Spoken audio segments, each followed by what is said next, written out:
Hey everyone, welcome back to my channel.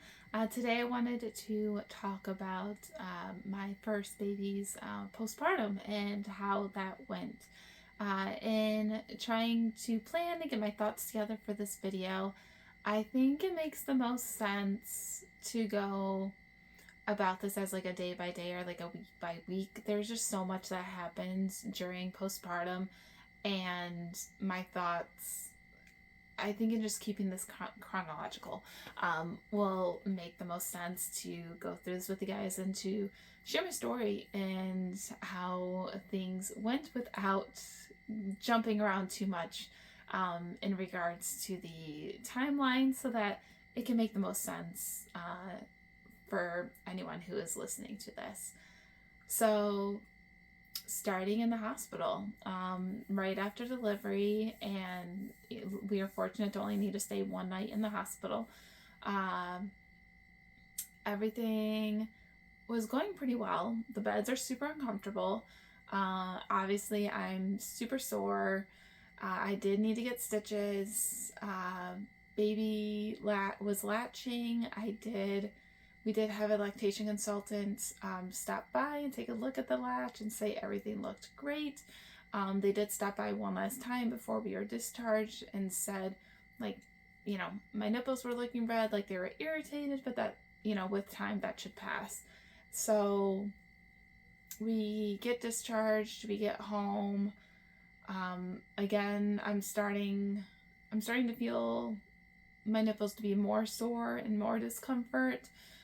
In the coming days, that gets progressively worse, to the point where my nipples are now cracked and just super painful.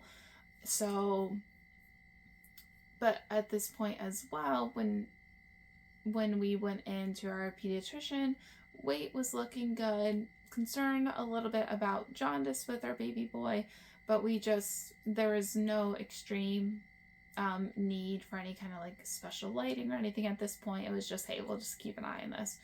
So reach out. There was a lactation consultant that could come to our house a few days postpartum. Had them come out because I'm starting to get more and more pain. We also were keeping in mind that my sister and brother-in-law were getting married in another state around like a week and a half postpartum. We were going to be making that drive, which I'll get into more once we start that drive, but knew I wanted to get the help if I needed help right away. My husband was super supportive and super helpful to be like, yes, you need to reach out to them, where I was still hesitant.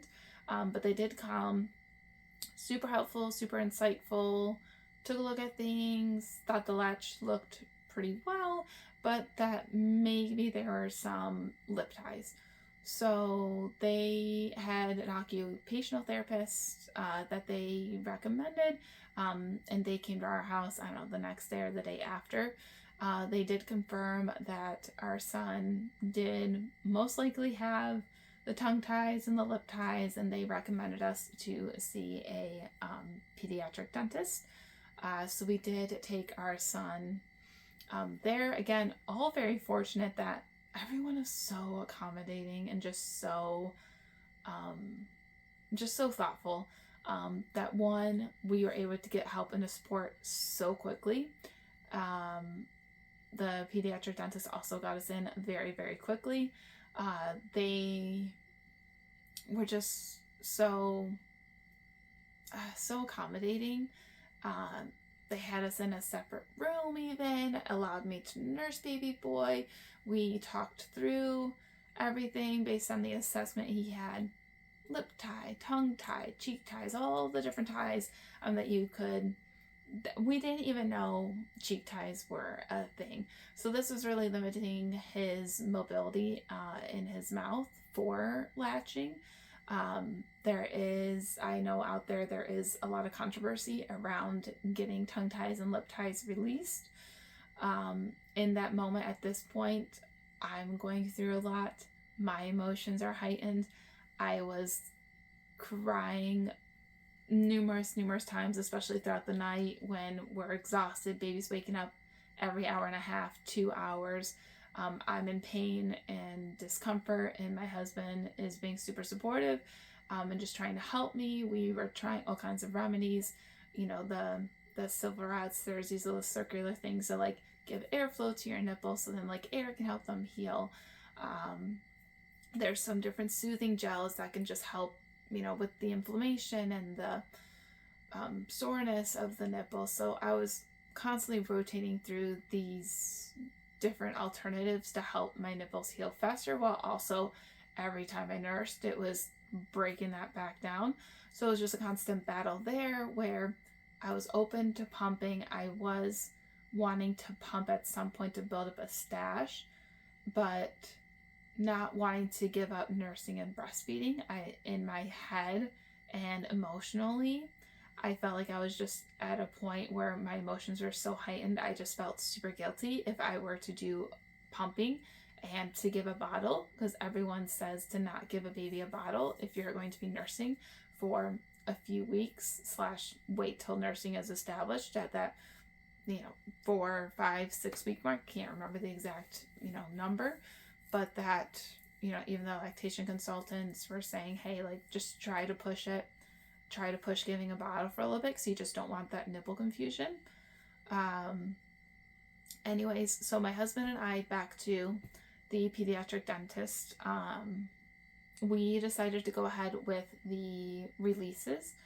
Again, controversial, but this is what we felt was best for us in our situation. And I mean, honestly, I think it was going to give me the most relief, and knowing that we can do something about the situation, for something else to try. So we did go ahead with the procedure. There were mouth exercises that we now needed to add into the routine, to ensure that those would not re-adhere to each other, the lip ties, the tongue ties, the cheek ties. And also the occupational therapist gave us some other mouth exercises, so that our son could continue to improve on mobility in his mouth after those releases were done. So after we got those releases done, it's okay, we're already up every hour and a half, 2 hours. So when we're getting up at this time, instead of just trying to feed baby, change baby, get our baby back down, we're also needing to do these mouth exercises in our son's mouth. One, to ensure that the ties do not reattach, and also to help the mobility. So at this point, we're exhausted. We're tired, as any new parent is. You're waking up every hour and a half, 2 hours, but I'm also just still in pain and still working through everything with my nipples and nursing, and it was just exhausting and emotionally draining. And just anyone who's been through postpartum, it feels like everything at once is falling apart, even though you know that it's not.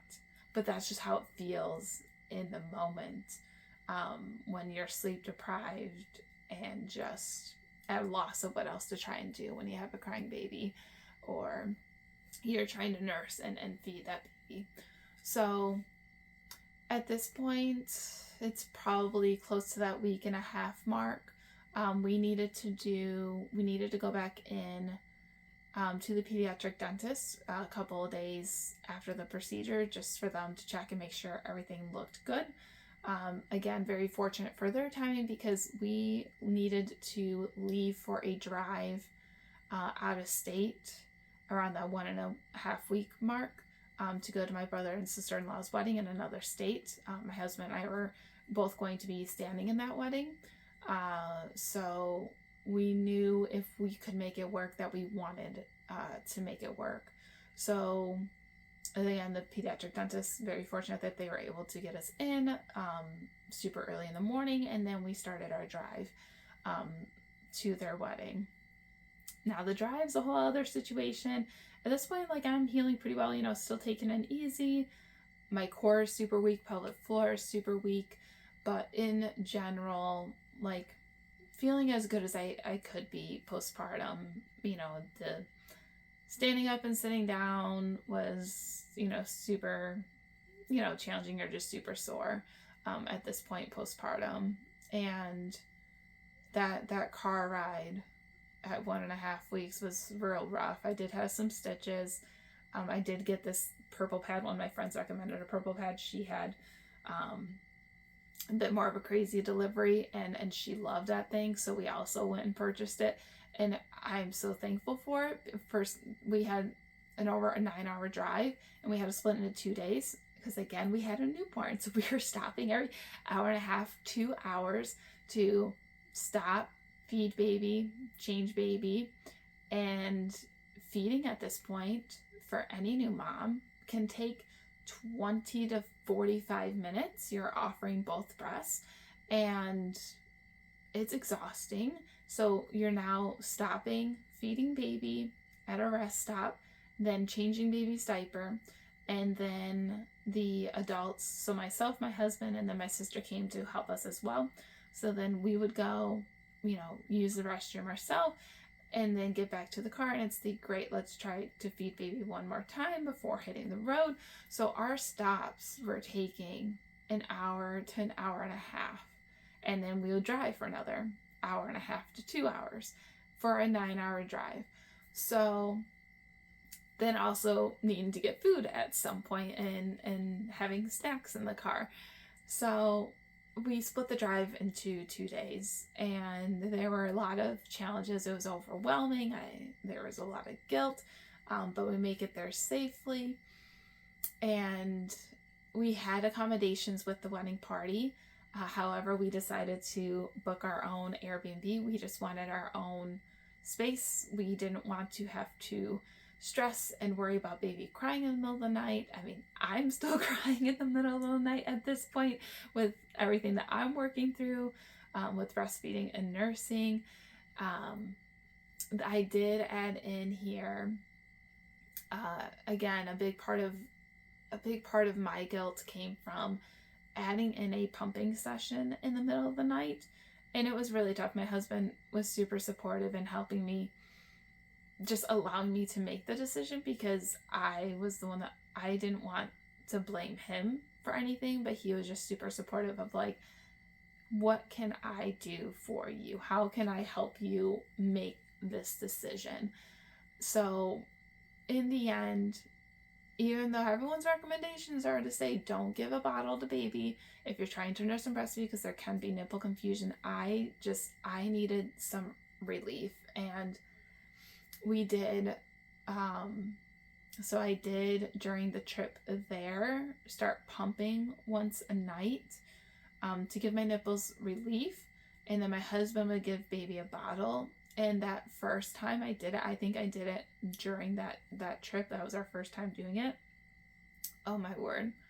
It was the biggest relief.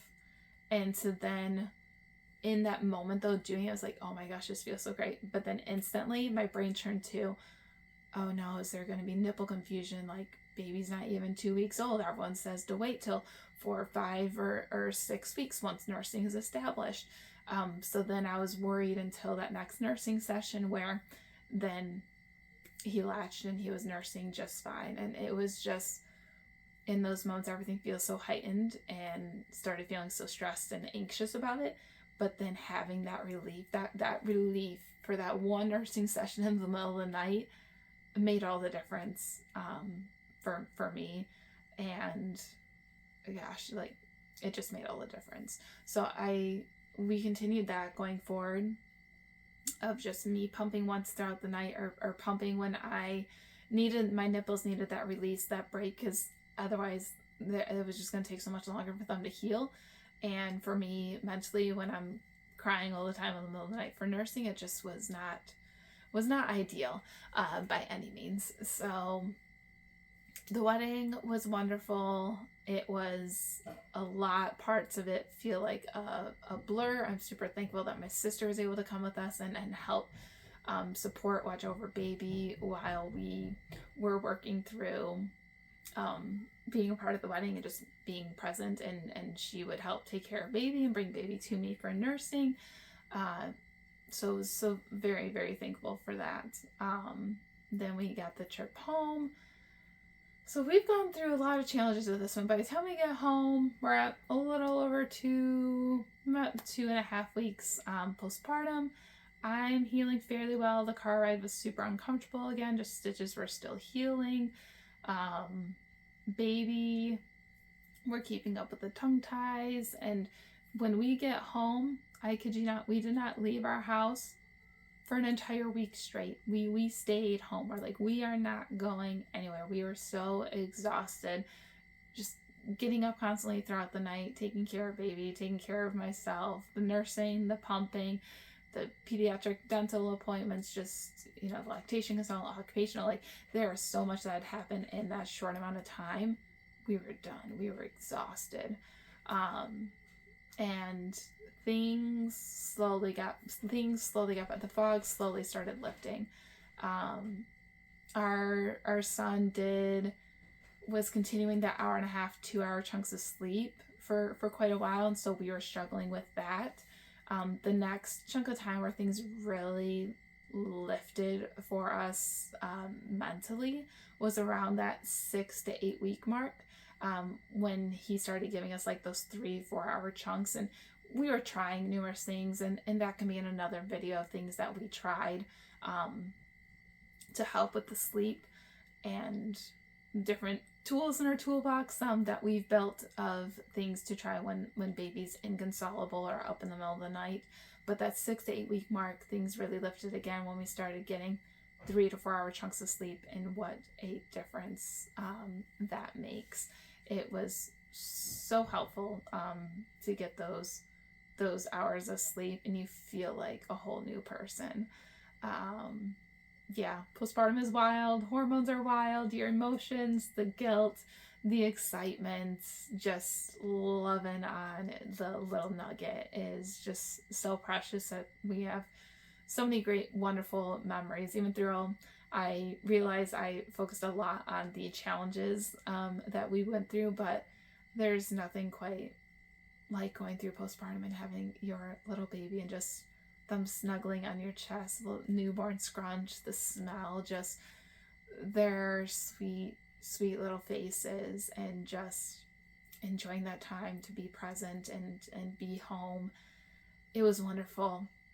Through everything that we went through, it was all worth it, as I'm sure most parents say. But I just want to be real with you guys and share, you know, the struggles that we went through and what things look like for us. I know there are way tougher situations that we could have had. You know, we could have had a colicky baby. We could have had a baby that didn't give us the 3-4 hour chunks for months and months down the road. Like, I know these are other situations that parents do go through. And I also, we did not have it easy breezy. We had a lot of challenges that we worked through and overcame. And as with, you know, any baby, it's those challenges continue. But thank you for listening this far.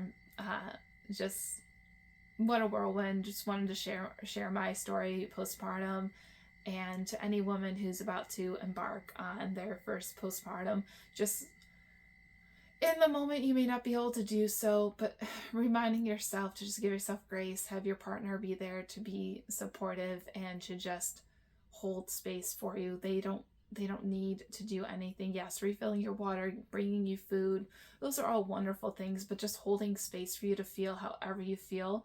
Any of those negative thoughts, feelings, guilt, like, they may not make sense, but having your significant other just hold that space for you to just talk it out, and for them to say, like, I understand, I get it, like, tell me, you know, just having them listen is huge, and you being able to just lay it all out there is super helpful, as your hormones, as your emotions are just so heightened. But thank you for listening. Thank you for connecting with me, and stay tuned for my next video.